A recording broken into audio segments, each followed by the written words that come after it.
Hello guys, welcome to NEHMTECH. If you are new here, my name is Nehemiah, and this is lesson 3 on Python. Remember, the previous classes are found in this channel.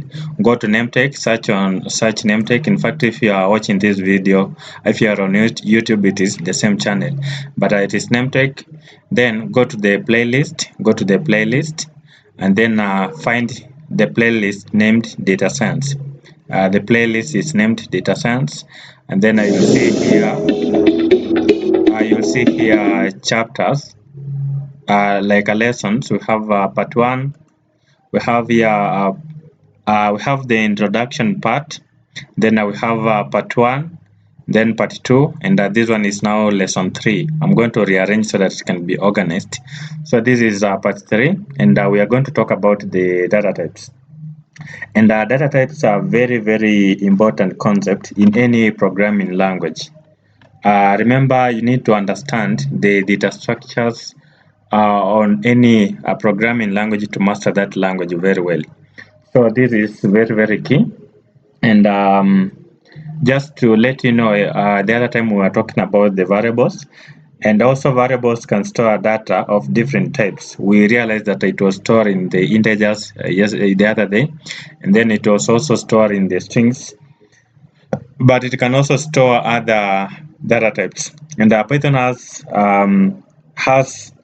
different type of the building data types in Python. Like we have several building data types. Perhaps if I can list for you, let me change it to a Markdown. Now we have text type. An example is a string. We only have the string, which is on the text type, str for string, and then we also have numeric type. Numeric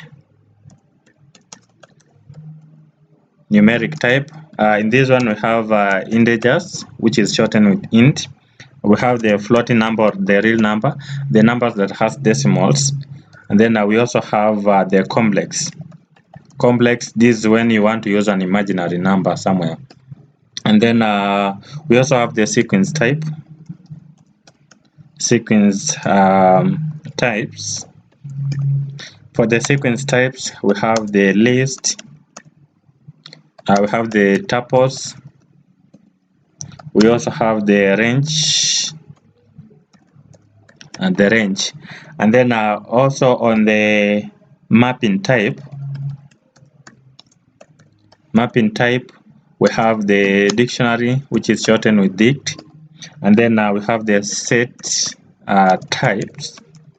On the set type, we have the set, and then we also have the frozen set.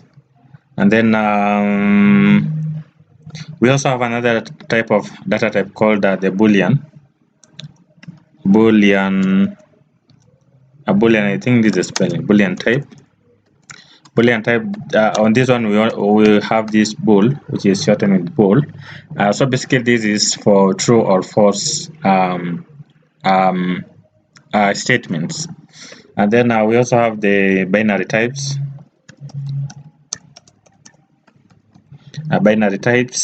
And on the binary types we have types.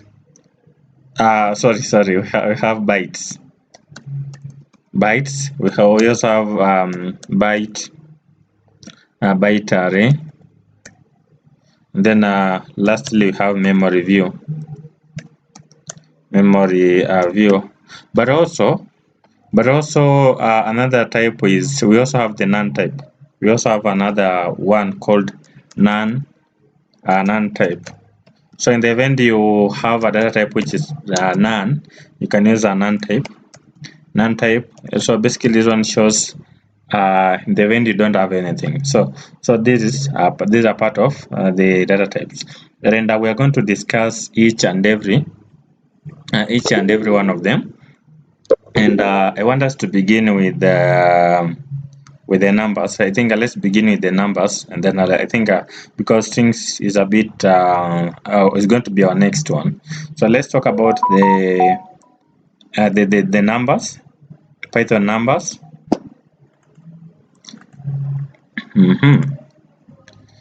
Python numbers. Python numbers. So basically this is just a markdown for me to illustrate. Don't mind about the markdown. So on the numbers, I told you that we have the int, float, and the complex. So for example, let me show you something. Let's say I have x. So this is an example of an integer, and then a floating number. Okay, let me just add in a comment here.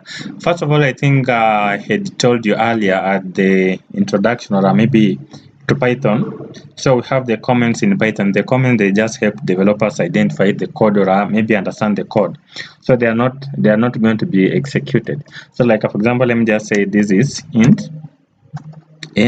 So this one is not going to be executed, just to demonstrate that this part is just an int. And then we have let me use y. And then for floating number, it is any number that has decimal, like for example 10.5. This is a float number, a float. And then now we have the complex. For example, now for the complex, this is where you want to use an imaginary, like for example, let's say 100j. So basically the imaginary number, these are very useful in the event you want to write some imaginary part of a string, so of a number. Now for example, let's try to print. Basically we use the type method to get the type of this object. So the first one, let's say print type of. Remember, we use the print function in case we want to output anything at the terminal, or maybe here. If we want to output anything, we use the type function. So here we are passing here x, which is the variable for this value 1. Now let me repeat, let me copy and duplicate, like I have several. So this one is going to be y, and then this one is going to be z. This one is going to be z. This one is going to be z. So you can see now there, the first one was int, the second one was float, the third one was the complex. Perhaps let me use the same. Oh yeah. Okay, let me do this. Let me just say 1.0. Then this one, let me use 1, so that you can know that they are. You can see it is still at the same. Let me add here comment. Then let me say complex. Then let me say complex. Complex, and then yeah. So when I run, yeah, you can see now this part is not even being executed. So it's just a comment. Remember, we use the type function in the event we want to get the type of the object. Remember, you can as well use it without the print statement. You can simply say type x, you'll still get the result. But as a good practice, because now we are using the visual, we are using the notebook, it will identify. But if you're using any other notebook or a code editor, make sure that you're using the print statement. So you can see now at the moment it's just printing only the last one. So let's just return our print statement. This is the proper way to get the output. So so this is about the these numbers. And just maybe a summary: integers, which is shortened with int in Python, these are whole number. It can be positive or the negative numbers. Here we just use the positive, but you can as well use the negative. You see the first option here is not going to change. It's going to be integer still. So it allows positive or the negatives. And then the floating numbers, or maybe the floating point number. These is any positive number or a negative numbers that contains one or more decimals. So it can be negative or positive. You can see the result it is still at the float. And then we also have the complex, and then the complex I've just explained. This is in the event you want to add in the imaginary part, like for example this J here is going to be used as an imaginary part. And then now perhaps the other thing that I can try to explain is the type conversion. Let's say, although I had touched about it yesterday, let's say we have or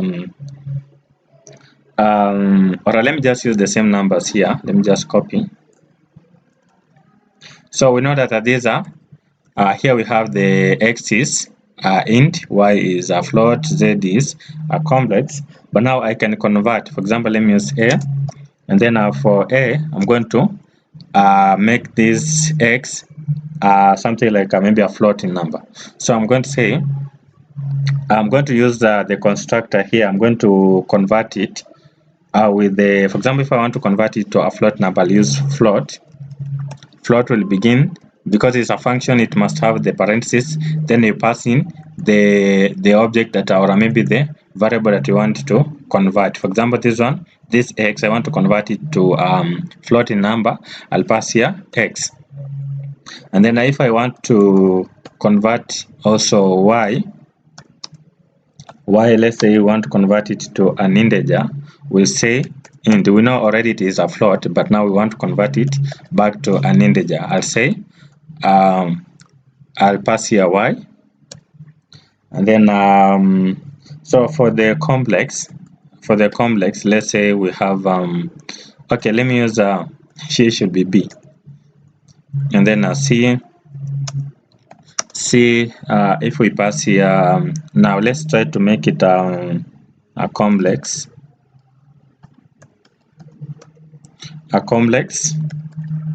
For example,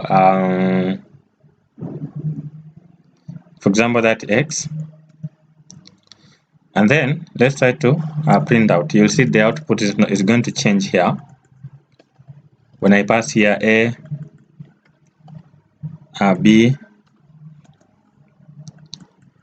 c. So now you can see the first option, we know that it was integer, but now because we've used here the float, we have converted it to a float. It was an integer, now it is a float number, because we've used here the float constructor to convert it to a float number. And then the second one was a float number, but now here we've used here an integer or an int to convert it to convert this float to an integer. That's why we are getting the integer. And then at the last one option here, option here, C, we've used complex to convert these integers now to a complex. So this process is called type conversion.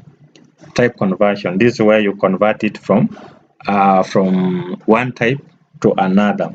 So type conversion, this is where you convert one data type to another, and I've just explained. You had an original data type, and then later you convert it to another data type. But also there's another concept here, we call it casting.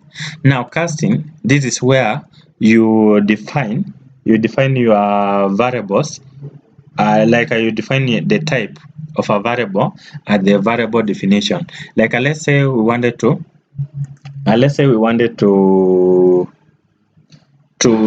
make something a string, for example, let's say name, and then I will make it, for example, we want to make it a string, explicitly string. So I'll say str, and for example, let me say, remember a string is anything that should be in quote, any characters or any word, but anything that is in quote, either single or a double quote, it is a string in Python. So in this case, then let's pass in a number like 100.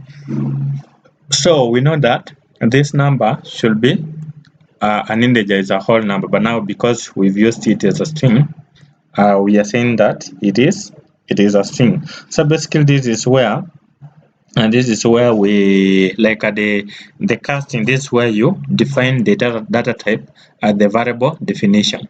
So when you print out, let's say print out, let me use a so that it is easier to type a. Then when I say, for example, print a, then of course it's going to give an output of 100. But now when I try to print the type,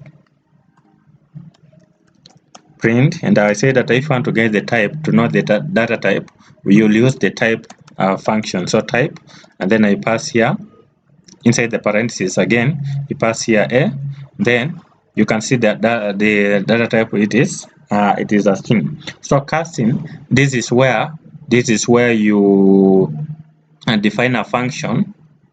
This is where you define a variable with like you define a data type at the variable definition. So when you are defining the variable, you also define the data type that you are going to use. Initially, for example, this part we are just saying x to 1, then a Python is going to detect automatically that this one is an integer. But now on casting, you define the type of the variable value at the variable definition.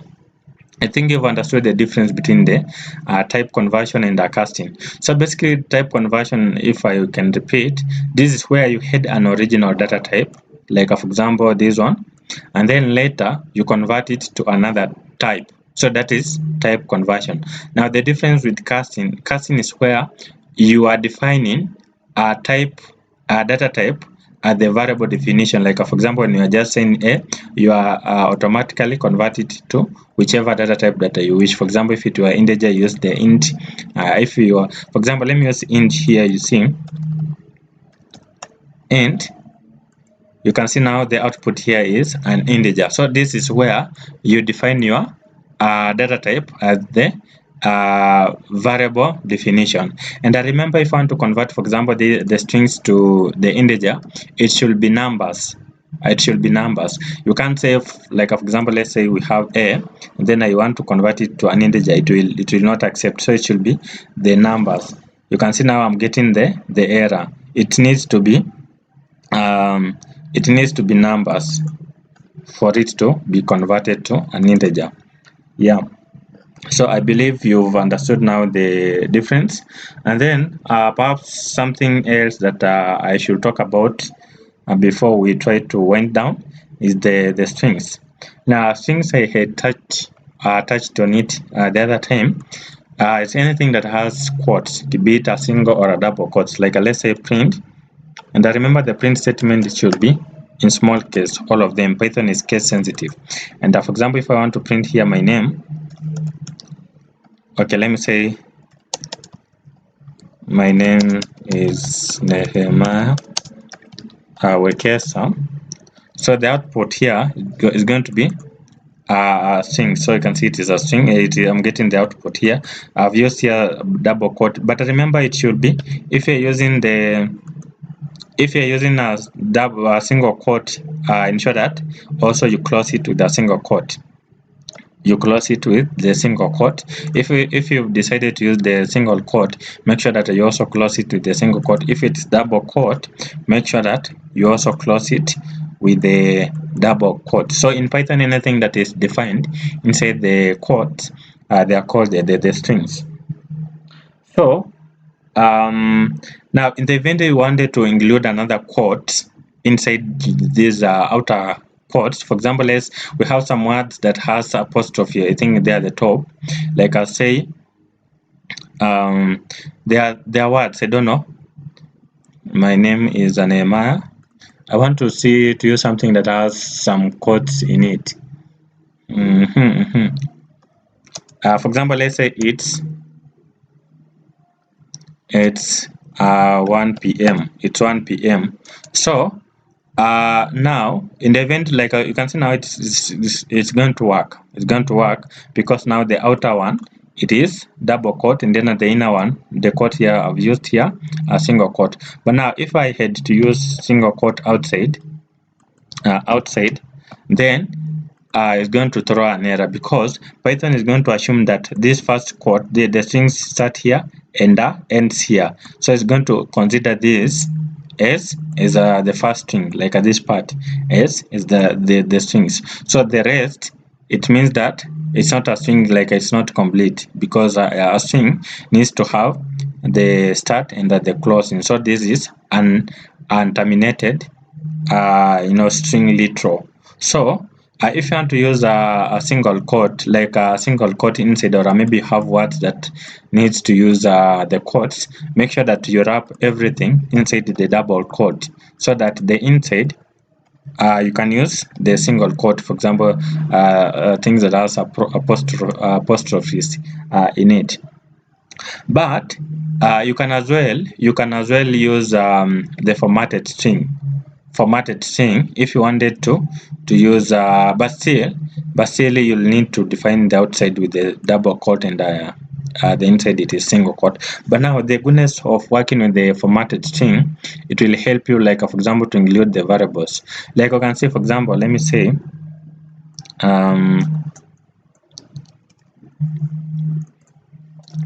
so let's say name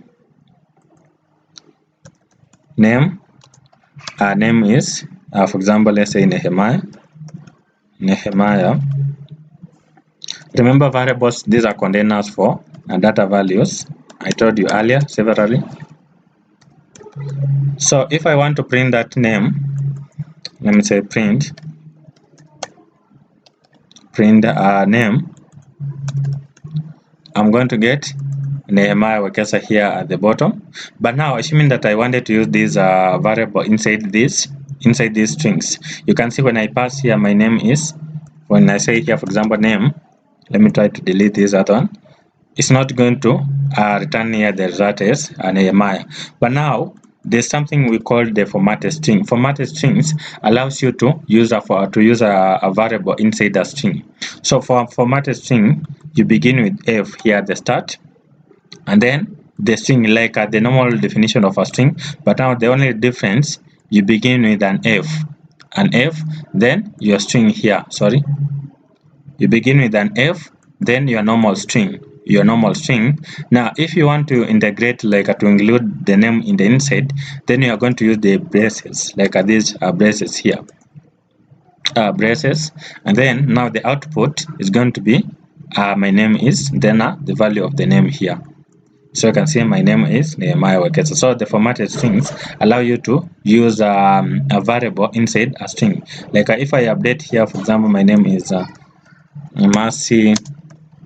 Masika, then it's going to update here automatically. So in the event you want to use a formatted string in Python, use a double quote.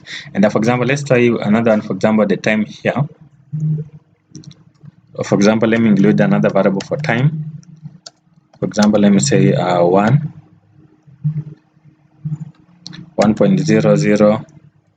Okay, let me just say 1. And then here, if I want to use that variable here, I'll have to add in inside the parentheses, then I'll specify time. So you can see now it is being used as a variable. So the formatted strings helps you to write, like to use variables inside the string. So if you wanted to use, for example, like we know that in Python there's no way you can like comment like a multiple line. You have, for example, if you don't want to execute any code here, you can use a comment like this, and then it's going to comment everything, and then it's not going to get the output.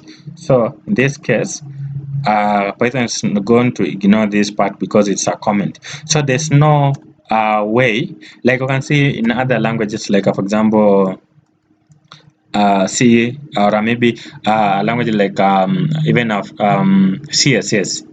Let's not even go further. CSS, if you want to define like a multi-line comments in CSS, you can just use asterisk. You can just do it this way. I think it is it this way? You begin with asterisk, and also you end with is it forward slash? I think it's forward slash. I think, I'm not sure of. Let's see. Yeah, this way, like in CSS, then it's going to comment everything in Python, like to be a thing. But now Python does not have that part where you can just comment everything at a go. So if you wanted to use to make a multi-line comment, for example, let's say A, and then you want to say, for example, let's say we want to use like a multi-line stuff, then I will have to begin with the either single or or a double 3 pairs of these quotes. Then here you can add in your string, for example, my name, and then here is Nehemiah, and then make sure that you also end with this pair of 3 pairs of double quote, triple quote. Basically it is a triple quote. So ensure that you end it this way, so that when you try to, let's say, print A, you'll get the output here. My name is Nehemiah in the same formatted string. But if you are to use, for example, if you are to attempt to use a string this way, like to comment it this way, then it's going to give you an error that we have unterminated string literal. But if you wanted to, you have like a multi-word that you want to use, for example, if you want to define your doc string for documentation of your function, method, classes, then you have to use three either a double or a single quote, but should be 3 of them. Also you end it with 3 of them. So this way you'll get the formatted string very well in the same structure that you had written. So this technique is used, for example, if you want to write a documentation about your function, about your methods or classes or anything. And then lastly, I think guys, let me just stop it here, and then we shall proceed. I don't know how to make the video a bit long. So next we shall talk about how you can access characters on a string, or maybe to slice, and also we shall talk about the Boolean values. Before that, we shall talk about also the concatenation of strings, how to format strings, how to use the escape characters, and also some of the methods in strings. Then now we shall conclude with the Boolean values. So allow me to end it here, guys. Please remember to subscribe, like, and share it to your friends. Until next time, this is Nehemiah. Goodbye.